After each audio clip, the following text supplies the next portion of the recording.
নমস্কার।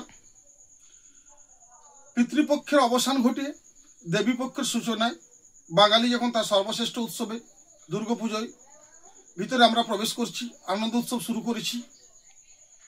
ঠিক সেই সময় প্রাকৃতিক দুর্যোগে কলকাতা এবং সংলগ্ন এলাকাতে 10 জন বা তারও বেশি সহনাগরিকের প্রাণ আমাদের আনন্দ কিছুটা ম্লান করেছে, কথাটা সত্য। যেসব সহনাগরিক মারা গেলেন তাদের পরিবারের শোক সন্তপ্ত পরিবারের প্রতি আমার সমবেদনা জানাই, তাদের পাশে আছি।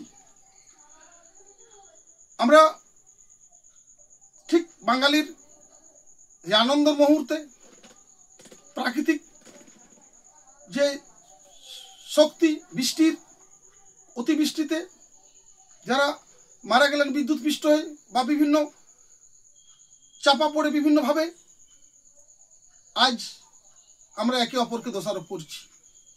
সিএসসিকে কেউ দোষারোপ করছে, কেউ রাজ্য প্রশাসনকে দোষারোপ করছে, কেউ অন্যান্য রাজ্যকে অন্য রাজ্যে জল চলে আসছে গঙ্গার উপর। এ ধরনের আজগুবি তত্ত্ব অনেকে বলছেন, সান্ত্বনা দিচ্ছেন। এটা সান্ত্বনার বিষয় নয়, এটা যুক্তির বিষয়। আমাদের কলকাতা শহরের মানুষ, শিক্ষিত মানুষ, এরা আমাদের দেশের নয় বিশ্বের যে কয়েকটি অন্যতম শহর আছে তার ভিতরে কলকাতা প্রথম। আমি কলকাতার শিক্ষিত শ্রেণীর মানুষের কাছে অনুরোধ জানাচ্ছি, আবেদন জানাচ্ছি, ভাবুন, একটা প্রাকৃতিক শক্তি, তাকে মোকাবিলা করার ক্ষমতা আমাদের স্বাধীনতার পর যারা কলকাতার বা পশ্চিমবাংলা রাজত্ব করেছেন তারা এটুকু করে নিতে পারেননি। এটা সত্যি দুঃখের। প্রাকৃতিক শক্তি মাঝে মাঝে আসে, ঘটে, কিন্তু এটা তো একটা জল নিষ্কাশনের ব্যাপার। সামান্য বৃষ্টি হলে কলকাতা ডুবে যায়, এটা সবাই জানি। তাই বৃষ্টির জলকে কিভাবে নিষ্কাশন করা হবে এটুকু সামান্য একটা বিষয়, যেটা আমরা প্রশাসনের কাছ থেকে আশা করছি না। দোষারোপ, পাল্টা দোষারোপ বাদ দিয়ে আগামীতে আসুন আমরা কলকাতা পশ্চিমবাংলা যে পরিকল্পনা, যে ঘাটতি রয়েছে, সেই উপযুক্ত পরিকল্পনা কিভাবে হয় সেই জন্য আমরা সবাই মিলে সমস্ত স্তরের মানুষের সাথে মতামত চাই, পরামর্শ চাই।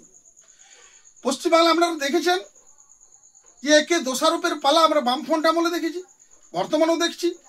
তার মানে যারা কাজ করতে পারেন না, যাদের উপর দায়িত্ব, তারাও যদি দোষারোপ করেন, প্রশ্নটা আমরা সাধারণ মানুষ বুঝতে পাই যে আমাদের উপর সময় এসেছে এই সরকার, এই প্রশাসনকে আমরা 2026-এ পরিবর্তন করে আমরা ভারতীয় জনতা পার্টি যে সরকার, এখানে সর্বত্র একটা উন্নয়নের পরিকল্পনা নিয়ে যারা চলছেন নরেন্দ্র মোদীজি নেতৃত্বে, আমরা সেটা দেখছি। ভারতবর্ষ 11 বছর যেভাবে এগিয়ে চলছে, আমরা পশ্চিমবাংলার শিক্ষিত মানুষ, বুদ্ধিজীবী মানুষ, সাধারণ মানুষ, কৃষক মানুষ, শ্রমিক মানুষ, মেহনতি মানুষ সবাই মিলে সেই সরকারকে প্রতি আমরা আস্থা রাখবো।